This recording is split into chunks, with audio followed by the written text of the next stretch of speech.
At the beginning of the story, a man was seen placing a bandage on a child's knee, while saying that it was already disinfected and that everything was fine. The child responded with amazement, saying that it did not hurt at all. The man then warned the child to be careful not to fall again, and told the child to have fun playing. The child happily agreed, thanked the man, and ran off with joy. After that, the story introduced Mr. Apothecary, the protagonist. The scene shifted, and Mr. Apothecary was shown looking at a shopping list while thinking about where to start the day. At that moment, a shopkeeper noticed Mr. Apothecary and rushed out of the shop, calling out that Mr. Apothecary had arrived at just the right time. Mr. Apothecary recognized the shopkeeper as the pawn bazaar owner and wondered if something was wrong, asking if the shopkeeper was suffering from back pain again. The shopkeeper denied it and asked Mr. Apothecary to come inside for a moment. Mr. Apothecary entered the shop, where the shopkeeper stated that there was something Mr. Apothecary might find useful. The shopkeeper opened a door and, with a tense expression, explained that an important person had pushed a troublesome thing onto the shopkeeper. When Mr. Apothecary entered the room, the sight before him was so gruesome that it left him speechless, begging for mercy in his heart. A girl lay there, almost dead. Her elfish ear piercings were repetitive, and her eyes had lost their light and natural instinct to close. Her wounds, scars, and bruises were so severe that they indicated a cycle of brutal torture that could have lasted for decades. The pawn owner calmly explained that it was said an elf's body could be used as an ingredient for a universal remedy, but the pawn owner lacked the right connections. The pawn owner then asked Mr. Apothecary what he thought. Mr. Apothecary approached the girl and placed a hand on her, light emanating from his index finger as he began examining her. Mr. Apothecary observed that her fingers were soft and without nails, realizing that they had been ripped off. Mr. Apothecary noted whip scars covering her entire body, that all her teeth were gone except for the back molars, that there was no response in her eyes, and that the left eye was physically missing. Faced with her condition, Mr. Apothecary wondered why anyone would do something so cruel. Mr. Apothecary attempted to reach the girl, asking if she could hear him. Examining her ears, Mr. Apothecary realized she could hear, but both ears had pierced holes. With wounds of such severity, Mr. Apothecary concluded that it was impossible for her internal organs to be intact. Looking at her with mercy, Mr. Apothecary thought that if he did not treat or protect her, this girl would have no chance. Suddenly, the girl weakly expressed a wish.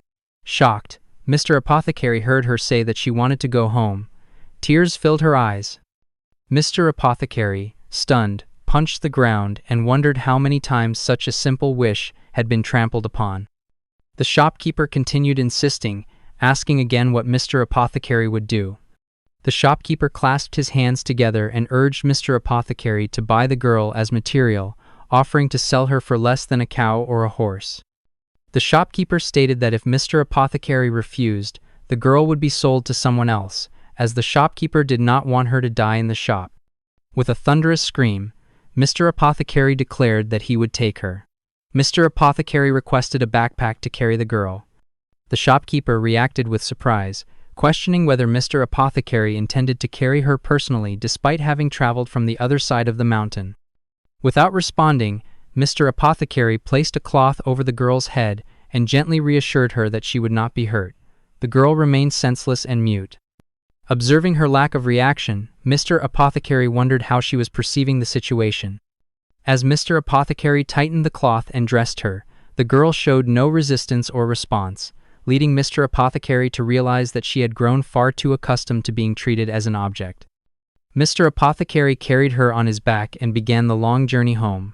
While walking, Mr. Apothecary informed her that the shortcut would be shaky and encouraged her to hold on. There was no reply. Later, Mr. Apothecary noticed her faint muttering. As the mountain climb continued, Mr. Apothecary noted that nightfall was approaching and concluded that leaving in the morning would allow arrival before noon. Mr. Apothecary decided to rest for the night. Mr. Apothecary carefully approached the girl and informed her that the cloth would be removed. The girl continued muttering about home. Mr. Apothecary placed his bag down and told her he would prepare food. When sunlight touched her face, Mr. Apothecary noticed her expression had slightly improved since leaving the city, possibly because elves had lived in deep forests since ancient times. Mr. Apothecary prepared food and tested it, ensuring it was soft enough to swallow. The girl suddenly sniffed, and Mr. Apothecary realized she could perceive smells. Mr. Apothecary carefully fed her small portions, asking if it was good. When the food turned out to be too hot, Mr. Apothecary panicked and checked on her condition. After feeding her carefully, Mr. Apothecary wiped her face and decided to stop for the day. A tear rolled down the girl's cheek. That night, her condition worsened.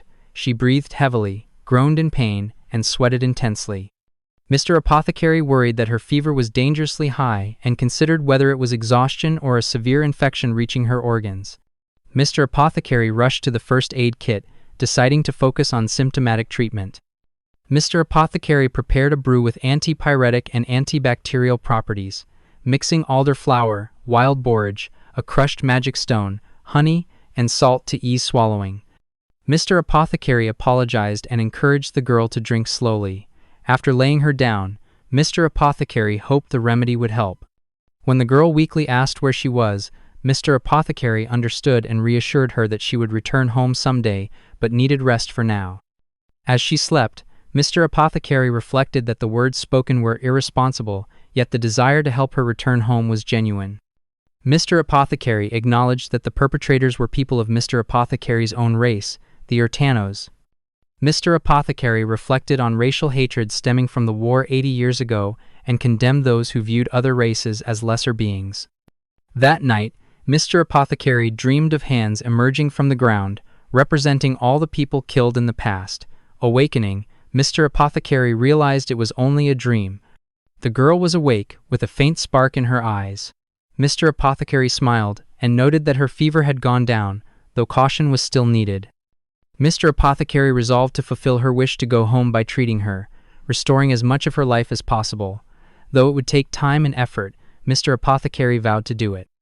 Mr. Apothecary acknowledged her deep wounds, both physical and emotional, and decided to give her a name filled with hope. Holding her hand, Mr. Apothecary named her Rezur, promising healing and rebirth.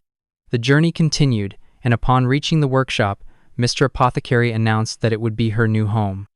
Inside, the girl weakly questioned if it was home, and Mr. Apothecary confirmed it. Mr. Apothecary prepared to bathe her, but realized she had no clothes. Mr. Apothecary left briefly to ask a neighbor for help. A child greeted Mr. Apothecary excitedly, asking about sweets, before being scolded by her mother. The mother provided old adjustable clothes, which Mr. Apothecary gratefully accepted. Back at the workshop, Mr. Apothecary washed Rezur's body, noting her lack of reaction even when undressed. Observing bruises, scars, and signs of strangulation ignited Mr. Apothecary's anger. Mr. Apothecary treated her wounds carefully with ointments and medicinal applications, resolving to change them every 3 days. After dressing and grooming her, Mr. Apothecary noticed her beauty emerging. Mr. Apothecary reflected that this transformation might be hypocrisy but felt relieved. Later, Rezur trembled, and Mr. Apothecary realized she needed the toilet, apologizing for not noticing sooner. After carrying her back and settling her into bed, Rezur fell asleep peacefully. Mr. Apothecary sat beside the bed, reflecting on her condition and wondering if a high potion, a secret regenerative elixir, could save her. Despite limited equipment and knowledge, Mr. Apothecary resolved to find a way. In the morning, Apothecary fed a letter delivery crow some beans and attached a letter to its back as the bird flew off, carrying the important message Apothecary had told it to deliver to Rezur-san. Apothecary then stated that he would be working nearby.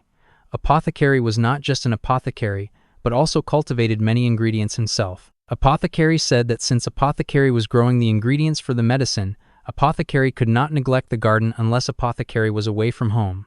As Apothecary worked in the field, a gentle breeze refreshed the atmosphere, and Rezur-san sniffed the fresh scent of the trees in the forest. Tears welled in Rezur-san's eyes as Rezur-san silently cried, and muttered that the smell of the forest was Rezur-san's house.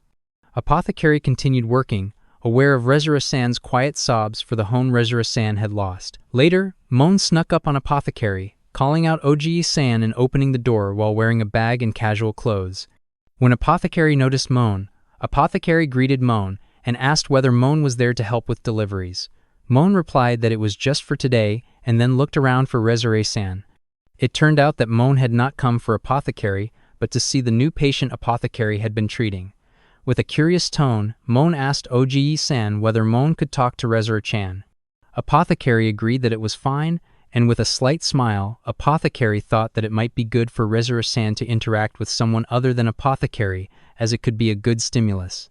As Mon sat next to Rezura-san, Apothecary became busy researching something else related to an earlier thought about food and teeth. Apothecary had decided to give Rezura-san a pair of dentures using old texts and studies. While fixated on the idea of carving boar tusks to form the teeth, Mon called out to Apothecary and asked why Rezura-san did not talk.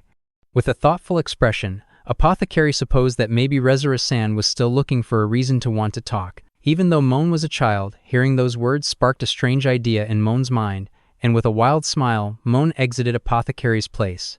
After some time, Mon returned with a loud voice and told Apothecary to look. When Apothecary glanced over, Apothecary saw Rezura-san looking completely different, with a crown on Rezura-san's head and appearing pretty and modest.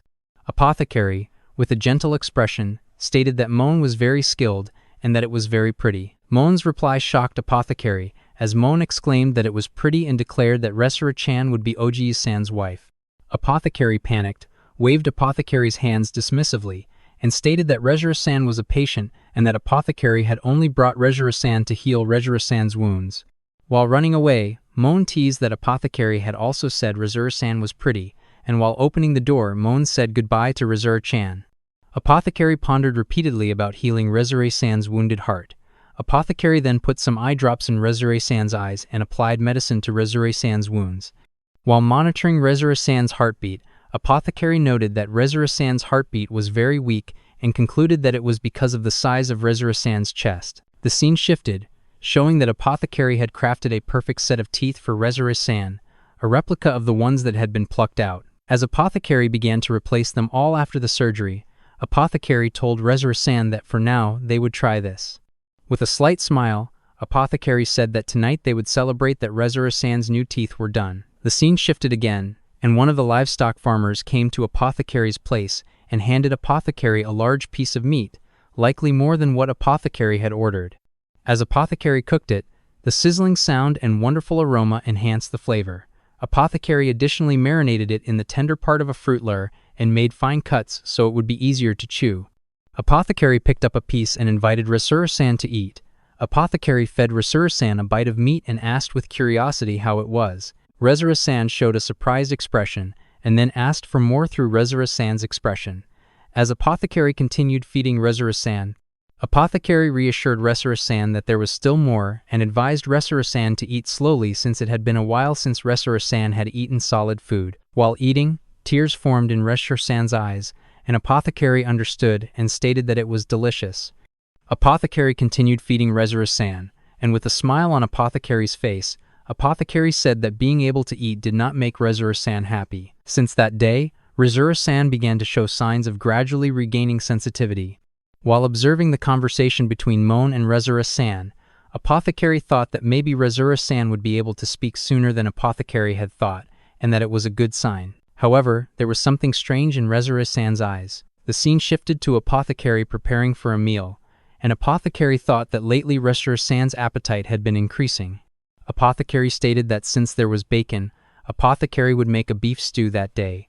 Suddenly, Rezura-san fell from the chair and lay unconscious on the ground. Apothecary immediately grabbed Rezura-san in fear and questioned what was happening all of a sudden, noting that Rezura-san's health had been stable recently and wondering why it had suddenly worsened. Apothecary then noticed that Rezura-san's chest was turning red, that spasms were occurring, that Rezura-san could not breathe well, and that Rezura-san's eyes were completely bloodshot. As Rezura-san whimpered in pain, Apothecary suddenly realized that this was neurotoxic venom from the obsidian spider. Apothecary recalled that although obsidian spiders were timid for their size, the poison they used on their prey was powerful and had been used for assassination attempts since ancient times. Apothecary questioned when Rezura-san had been poisoned, noting that no one in the village knew about that poison and that the pawn shop owner was not the type to do that. Apothecary then considered whether it had been Rezura-san's former master who had left Rezura-san in this state. With tears in Apothecary's eyes and pain in Apothecary's heart, Apothecary began making medicine and thought that if the poison was just starting to take effect, it was not too late and Apothecary would not let Rezurer-san die.